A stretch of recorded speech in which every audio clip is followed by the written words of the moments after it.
An increase in world naval activity in the disputed South China Sea will prompt the strategic waterway's largest claimant, Beijing, to send more of its own ships as a way of showing others it won't retreat, experts say.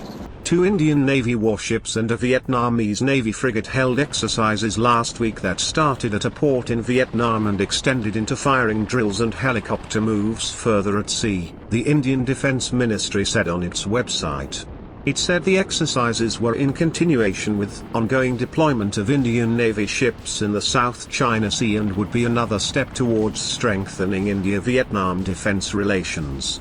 Since about the start of the year, warships from 8 countries with no actual maritime claims have passed through or near the South China Sea. China claims about 90% of the 3.5 million square kilometer sea, overlapping waters 5 other governments also claim. Chinese officials point to maritime documents dating back to dynastic times as support for their claim. The others cite a United Nations Convention on Sea Usage. People's Liberation Army Navy ships are expected to travel the sea more often and step up the frequency of exercises, scholars believe. China already held naval exercises near its southern coast this month, following a round in January and another in March. Officials in Beijing have indicated they hold exercises largely in response to U.S. movements. The People's Liberation Army Southern Theater Command will always remain on high alert and resolutely safeguard China's sovereignty, a senior colonel said in August last year after it had warned off a U.S.-guided missile destroyer.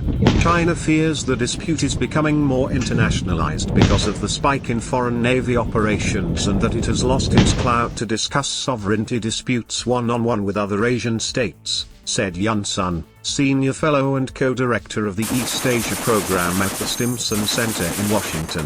The more foreign vessels, the more need that China will identify for military exercises to show it's not scared, and it's vigorously using military capability to define and defend national interests, Sun said.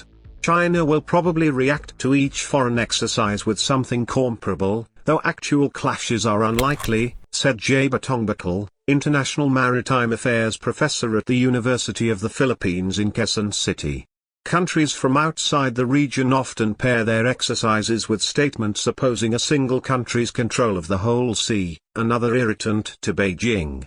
China would bolster its own exercises along with diplomatic protests against the non-Asian naval exercises, said Sherman Lockman, senior foreign policy and security studies analyst with the Institute of Strategic and International Studies in Malaysia. The country is likely to act professionally to avoid any wider conflict, though, he said.